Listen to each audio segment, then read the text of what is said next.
Good morning everybody. నేను మీ మడకల చంద్రబాబులారెడ్డి. ఈరోజు టాపిక్లో వచ్చేస్తున్నాం. Save fuel, it saves wealth, health, economy and pride of the nation. ఇది చాలా ఇంట్రెస్టింగ్గా ఉంది కదా. ఏంటి, ఒక ఫ్యూయల్ సేవ్ చేస్తే ఇన్ని ప్రాఫిట్స్ ఉన్నాయంటే ఒకదాన్ని నమ్మితే ఒకటి చెప్తాను. ఇప్పుడు మరి మన రూపీ వాల్యూ ఆల్ టైమ్ లోకి పోయింది, డాలర్కి 96.5. ఇది ఇంకా క్రాష్ అయ్యే ఛాన్సెస్ ఉంది. దీనివల్ల మన ఎకానమీ చాలా డౌన్ అవుతుంది. రూపాయి వాల్యూ డౌన్ అవుతుంది. మనం ఇంపోర్ట్ చేసుకునే వాటికి కాస్ట్ ఎక్కువ పే చేయాల్సి వస్తుంది. అదే కాకుండా ఇంకా క్రూడ్ ఆయిల్ వస్తుంది. క్రూడ్ ఆయిల్ రేటు పెరుగుతూనే పోతుంది.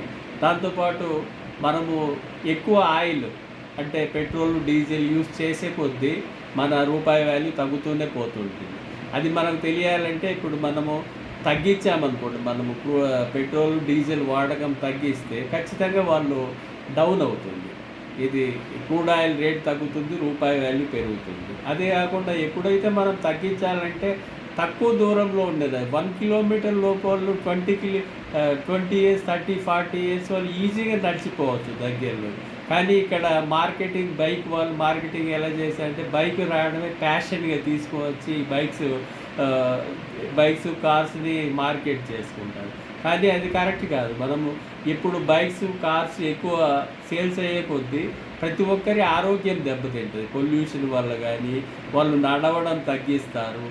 తర్వాత ఇక్కడ ఉండే వాళ్ళు ఇక్కడ ఏం చేస్తారంటే ప్రతి ఒక్కరు జిమ్కి వెళ్తారు. కానీ జిమ్కి వెళ్ళినప్పుడు అక్కడ జిమ్ వరకు కూడా దగ్గరలో జిమ్కి కూడా కార్లో, బైక్లో వెళ్తారు. అక్కడికి పోయి జిమ్ చేస్తారు. ఇప్పుడు 40 ఇయర్స్ బ్యాక్ ఏ బీపీ, షుగరు, హార్ట్ అటాక్ లేవు. ఇప్పుడు చూడు 20 ఇయర్స్ వాళ్ళకు కూడా హార్ట్ అటాక్ ప్రాబ్లమ్స్ వస్తున్నాయి. ఎందుకంటే మీకు ఖచ్చితంగా తెలుసు ఈ హెల్త్ ప్రాబ్లమ్స్ అని నడక మానేశారు. ఫుల్గా తినడము, బైకు, కారులో తిరగడం. దీనివల్ల హెల్త్ కూడా దెబ్బతింటుంది. నేను చెప్తాను, హెల్త్, ఎకనామీ ఖచ్చితంగా ఇంప్రూవ్ అవుతుంది. ఎప్పుడైతే మనము ఫ్యూయల్ వాడకము 20-30% తగ్గిస్తాం, మన డిమాండ్ తగ్గించము, వాళ్ళే ఫ్యూయల్ రేట్ తగ్గిస్తారు, మన ఎకనామీ తగ్గుతుంది. మన కూరగాయలు వాటి రేట్లు, నిత్యావసర సరుకుల వస్తువులన్నీ రేట్ తగ్గిపోతాయి. తర్వాత మన రూపాయి వాల్యూ కూడా ఇంప్రూవ్ అవుతుంది. మన ఎకానమీ కూడా దెబ్బతుంది. అది ఇండియన్ రూపీ ప్రైడ్ కూడా మంచిగా ఉంటుంది. Thank you.